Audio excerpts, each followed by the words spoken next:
Yeah, Thursday. Welcome into Writer's Block. I'm Erik Kuselias in for Bill. Coming up on the show today, we have Two-Word Thursday. Bearded Lady, Mardi Gras, The Fugitive. Why these are the things you need to know to get you ready for the Final Four. Plus, he's fighting for the title a week from Saturday night. He's the underdog. He's going to convince you why he's going to win. And then numbers. One stands above them all in Major League Baseball. You know that. You know everything. Let's roll.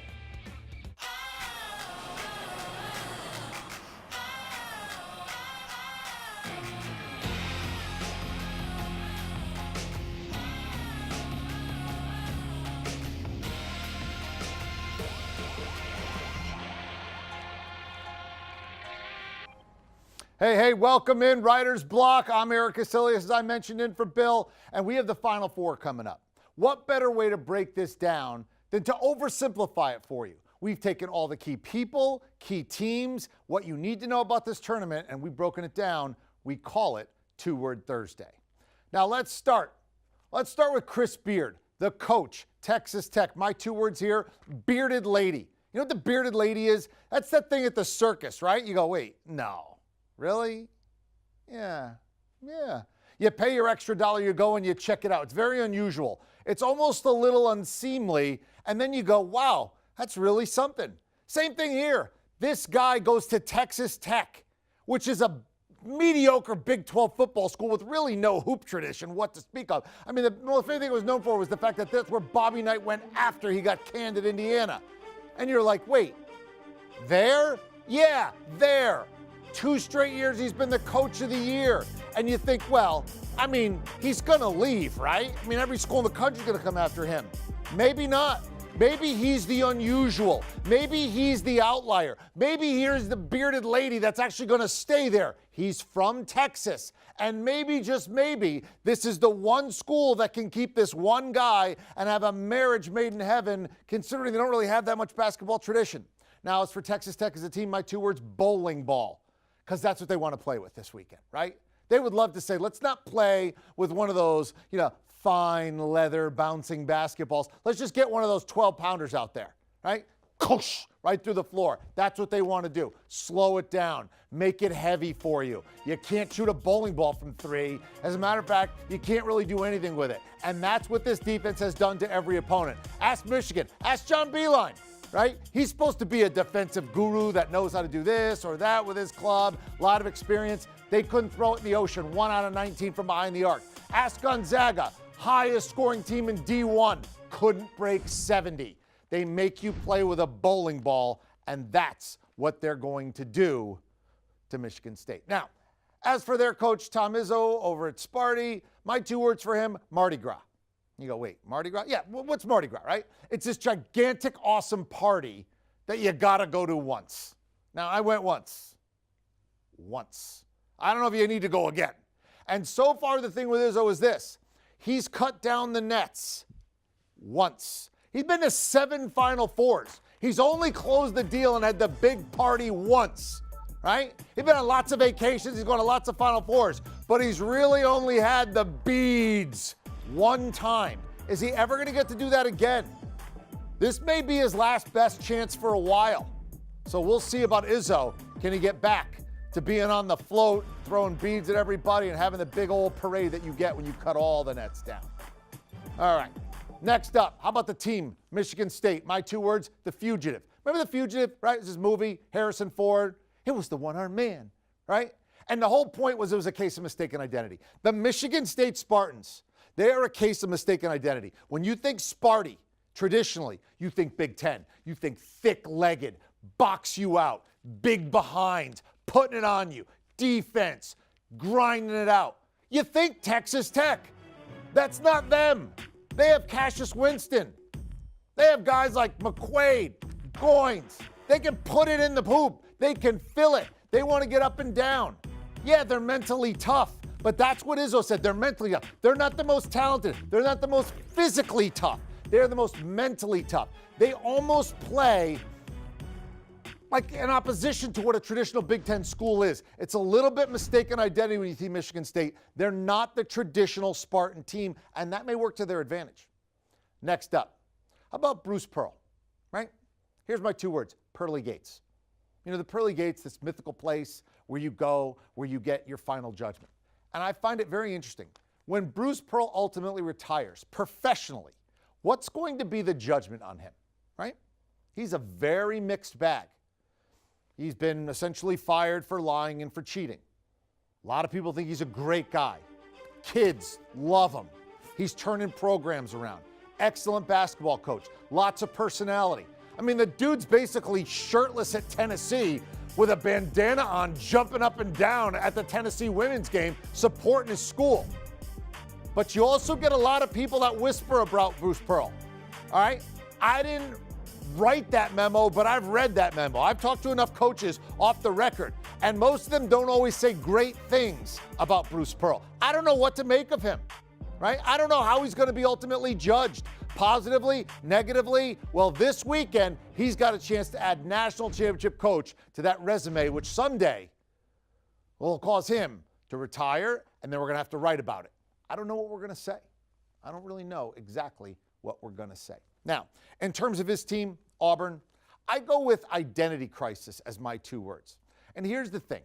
There's a lot of misperception about what this Auburn team is, right? So people say, well, they live by the three, they die by the three. Except that's just not true. You look at what they did against Kentucky in the Elite Eight. They were bad from three-point range. I mean, they were terrible. Still won, right? The idea that somehow, some way, Auburn is this up and down, fast-paced, they got to play in the 80s or they're going to get beat, and it's as simple as if they make their threes, they win. If they miss, they're going to go home. That's just not true. That's just not what they do. The other thing with their identity is people thought when they lost Chuma Okeke, their inside presence, that they were going to have this crisis on the inside. They weren't going to be big enough. They weren't going to be tough enough. There's only one problem. As good as Okeke is, when he went out, they actually increased the lead against North Carolina. And then in the next game against Kentucky, the biggest play of their season was made with their interior defense blocking a shot at the most opportune time. So the identity of Auburn has been just miscalculated. It's misinformation, and their crisis is a little overrated. They're going to be fine. They don't have to make the three. They'll be better if they make the three, but they don't have to. And their interior defense, sure, they'll miss Okeke, but they're not done because of it, right? Just don't pen them as to one identity, or else you're going to be misinformed there. Next up, how about Virginia? I go with Hollywood ending as my two words. And I know I have colleagues at this wonderful network who want to say that Virginia has erased the memory of being the overall 1 seed last year and losing to the 16. There's only one problem. They're wrong. It's not true. All right. If they lose and they don't win the national championship, they're still going to be more infamous than famous. What you're going to remember first is the fact that they got housed by UMBC as the overall number 1 seed, the only one to ever lose. Sorry, that's not going away because you go to the Final Four next year. Now, you cut the nets down. Yeah. Then it's the whole part. Then you can't just say that Virginia lost as a 1 seed without mentioning that they went back and won the title the next year, the same group of kids. Then this becomes a story of redemption as opposed to a story of failure.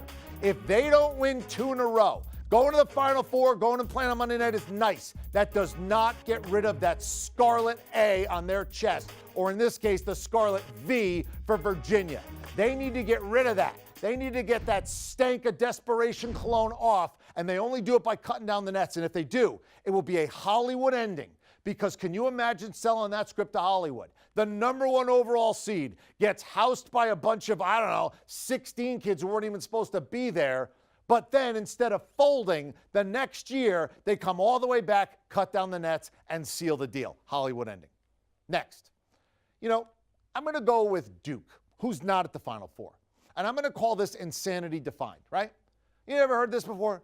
The definition of insanity is doing the same thing over and over and expecting a different result. I mean, it's kind of cliche. There's only one problem. It's true, right? You keep doing the same thing over and over, and you expect a different result. It's called not learning from your mistakes. Now, once upon a time, I actually did this show and filled in for Bill a few months ago, and we debunked the myth that one and dones win the title. And I said to you, Duke's not going to win the title. Because when you look at it, traditionally, one and dones don't win the title. They just don't. Since you've had one and done guys, right? You've had 2 one and done teams that have won the title in basically, 20 years? Or almost 20 years, 15 years, how are we going to say it? The first team was the Anthony Davis team at Coach Calipari. By the way, the only time Cal's won. The second team was a Duke team, but they weren't even the best one-and-done team. That was the year Kentucky was undefeated and had all that attention on their one-and-dones, and they gacked it up. They lost to Wisconsin in Indianapolis in the national semifinal. So when your best one-and-done team has won basically one time ever and had a bunch of failures, including this year's Duke team. I don't know, maybe you could tell me why. Maybe we come up with and theorize it. There's too much pressure. They're too tired by the end of the year. Nice to play them in the games. Lights are too bright. They're get exposed for their shortcomings, however you want to say it. I don't care why. I don't need to know how to build the watch. I just need to know what time it is. And the time says that one-and-dones don't win. Now, it's not going to matter soon because pretty soon the NBA is going to allow the kids to come back to high school again, a la Kobe Bryant and those folks. But basically, as long as we've had the one and done, the don't tell anybody is it didn't really work if you want to win a national championship. And it didn't work this year with Duke. Last one. My bracket, your bracket, our brackets. My two words here, childbirth. You know what they say? I mean, I wouldn't know firsthand, but the idea is, when I talk to my mom and my sister, they say, the thing about childbirth is this. It's really painful, but somehow, some way, you forget how painful it was, and then you go through it again. That's my bracket every year. I forget how close I come, and then how painful it is to watch this thing just get blown up. But you watch, next March, I'll be there, pen in hand, bracket in the other hand, going, this is the year. I'm like Charlie Brown, who really believes I'm going to kick the football. And so are you. So if your bracket's busted, hey, smile. Mine is too. At least we're going to have some fun watching the Final Four. You're also going to have some fun. My next guest says, I'm winning, even though he's a big underdog for the title a week from Saturday night. He joins me next right here. This is Writer's Block.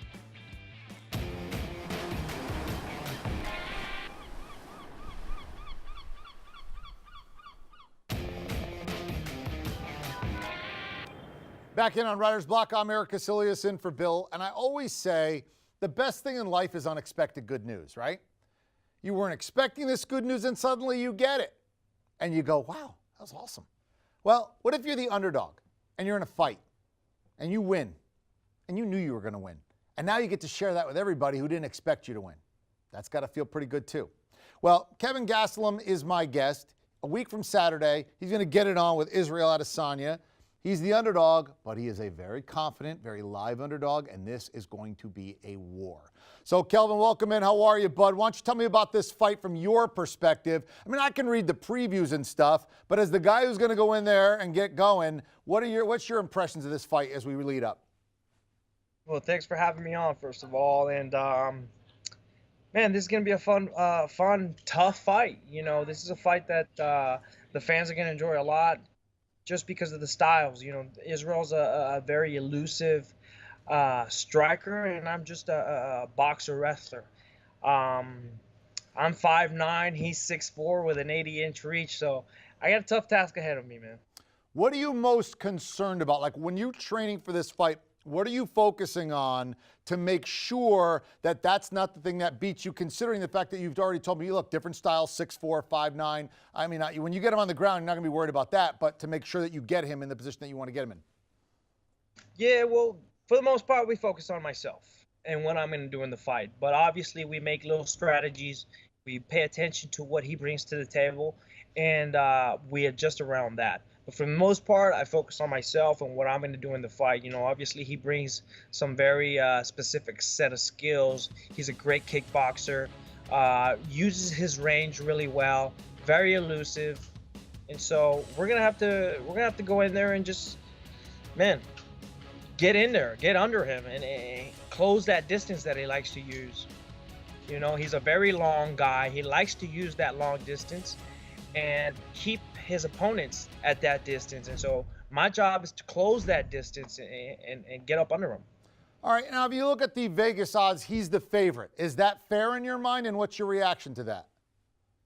Man, this has been the storybook of my career, man. I've been an underdog for most of my fights. Most people count me out before the fight even happens, and my job is to go in there and spoil the moment. For the most part, people count me out because of my height, because I'm such a small middleweight. People don't believe that I can accomplish these things, but I've risen through the rankings, fighting some of the best fighters in the world, fighting former champions. And I don't think Israel has fought the guys that I fought. He hasn't been through that line of fire. He hasn't fought anybody in the top 5 of the rankings. And this is going to be a step up in competition for him. He's undefeated, very hyped up, but he hasn't fought the level of competition that I have. And this step up in competition, I feel like it's going to be a little overwhelming for him. Do you think he's going to take you for granted? Yes. Yes, I do. I think he is overlooking me. He feels like he's going to steamroll through me. But, if you look at my record, you look at my track record of the people that I've fought, nobody has ever steamed through me. Nobody has ever rolled through me, ever. And, he's going to have some problems. All right. Now, I looked at your bio, and one thing that stood out to me that was interesting. It said strengths, right? And you would think, oh, wrestling, grappling, this or that. Yours said one word. The one word said heart. That's all it said. You're only said heart. Why is it? How do you define that? What do you mean? I mean, don't they all these guys have heart? Why is your heart bigger, stronger, more just fortuitous? Why is it that your strength compared to everybody else? Well, I just feel like I want it more. You know what I mean? And that's what sets me apart from a lot of these guys. I'm not the most physically gifted guy. I'm not the biggest guy. I'm not the strongest guy or the fastest guy or the most technical guy. What sets me apart is my will to win and my heart. Okay. When you are now right here 9 days away from fight day, what's it going to be like over these 9 days? Like, how do you train? How do you make sure that a week from Saturday you are at your peak? You don't peak too early, you don't peak too late. For those people who want to do this or are in training, what's it going to be like over these 9 days to make sure that you're your sharpest when you need to be? Yeah, it's not we're just going to focus on not doing too much. Now we're settling in and we're peaking our body and making sure we don't too much now. I don't want to burn myself out. But I still got to make sure I stay sharp for the fight. And next few days, this whole week that's coming up, I'm training regular. I'm training my regular schedule. But then the fight week, the following week, will be kind of more relaxed. I still train throughout the week, but I'm still, it's not the same. Are you at weight right now, or do you still need to cut weight? I'm pretty close to weight right now. Okay. I like to keep it like that these days, close to the weight. Now, I also noticed one other thing from the bio. You were a bail bondsman before you did this? Like, people are trying to run from you? Like, have you ever, what's the worst it ever got from some fugitive who thought he was dealing with Dog the Bounty Hunter and not a UFC champion? Yeah, man. I come from a small town, a small city, so for the most part, it doesn't get too crazy. But I'll tell you one story. Like, there was these two brothers that we bailed out of jail, and it was a very high profile bond. It was a lot of money at stake, and these guys failed to appear at court. After they fail to appear at court, you get a warrant issued out for your arrest. So now our job is to get these guys back in jail, or we lose the money for the bond, which was way over $50,000. And so now our job is to go and find these guys, these two brothers, and they're criminals. They're considered armed and dangerous. And so somehow my boss was able to get the girlfriend of one of the guys to come into the office and pretty much set them up, man. We set them up at a gas station. She was going to drive up to a gas station. She was going to go inside, pay for the gas, and then we were going to roll up. And I was one of the drivers, so my adrenaline's pumping. We got our bulletproof vests on, and as soon as the girl went inside of the convenience store to pay for the gas, we rolled up. I pressed on the gas, and kind of felt like a drug bust, man. It was funny. We got the guns drawn, telling them to get on the floor, and they're under arrest. All right, so you got into the UFC because you needed a less violent, less dangerous way to make a living. I see this now. All right, great. If I said to you, who is on your Mount Rushmore all time for UFC? You get 4 spots. Who would it be for you? Who's Kelvin's Mount Rushmore? Oh, wow. I don't think I've ever been asked that question, but I feel like for sure George St. Pierre's got to be at that one. Hoist Gracie's got to be at that Mount Rushmore. Man, guys like B.J. Penn have to be there. Matt Hughes have to be there. You know, there's some guys that I look up to a lot. There you go. There's your 4. Well, thank you very much. It's been an absolute pleasure. I love the story of you as a bail bondsman. Good luck. And now you got a fan now. I'm on your side. I'm on the team. I'm rooting for Kelvin. Thanks, bud. Thank you, my man. And still to come, you thought he was good, but as a major league pitcher, he's way better than you ever thought. Numbers you'll repeat to all your friends all day long, I promise. That's next right here is Writer's Block.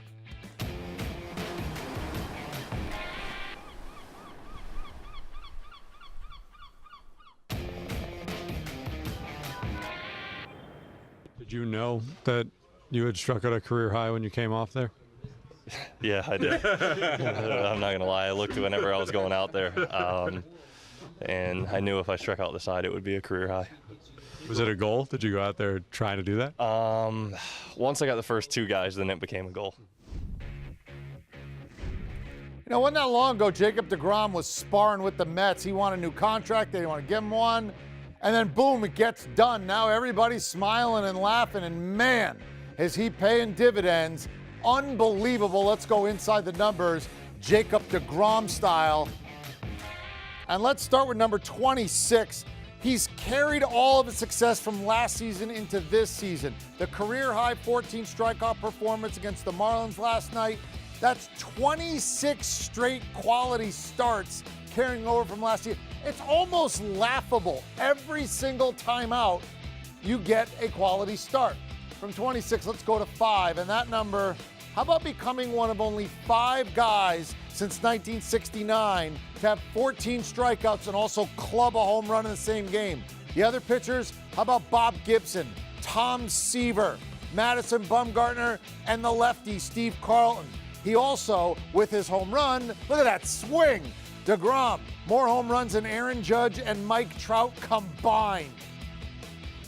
Speaking of home runs, DeGrom, he's at the same amount of home runs that he's given up in his last 47-plus innings. That's right, 47 2/3 innings. He's given up 1 home run and hit 1 home run. He's playing wiffle ball in the backyard against his little nephews. That's basically what he's doing to major leaguers. And speaking of one, if you're wondering how valuable he is to his team, he's the only pitcher in Major League Baseball to have a WAR of 1 this season. Nobody else has that full win. Christian Yelich, next closest. He's at 0.8. Now let's go to 6.55. Since last season, DeGrom leads everybody in win probability added. You don't need how to calculate it. You just need to know his number's really big, 6.55. Next up, Max Scherzer, 5.12. So basically a win and a half less. And then number 9. All right, the run support. I mean, you want to talk about, I'm not going to make the cheesy joke of he could sue the Mets for run support. Oh, stop it. But here's the point. 9 times, Ferris Bueller, he had starts where he went at least 6 innings, gave up a run or less, and didn't get the win. That's how you win the Cy Young Award, when you only win 10 games. That's inside the numbers. Now let's go to this day in history. It's April 4th, right? And sometimes you look and you go, I don't know if there's anything all that great. Not today. One of the great moments in college basketball history, and maybe the greatest Cinderella in college basketball history. Let's go to New Mexico, the Pit, 1983. Here's how it ended. Phi Slamma Jamma against Jimmy V and the Wolfpack. It's down to 7 seconds. You can see the time. Wittenberg. Oh, that's a long ways. They won it. On the dunk. And the team of destiny, the Cardiac Kids, North Carolina State, has captured their 2nd NCAA championship. Running around looking somebody to hug after his team did it. And what he would say is, look, we don't have to think about beating him for the whole game. Let's just be even after the first 5 minutes. And then he'd call timeout and be like, all right, let's just give me till a couple more minutes. And then let's just get to halftime. And then let's just get down where we're close and back and forth and holding the ball 10 more minutes. 8 minutes left. 6 minutes left. Then at 5 minutes, you call timeout. He'd bring his team in, he'd look him in the eye and go, we can beat anybody for 5 minutes. We can beat anybody for 5 minutes. And they did that night against Houston. That's going to do it for us. Thank you to Bill for letting me fill in. Have a great, happy, healthy rest of your day. I'm Erik Kuselias. This is Writer's Block.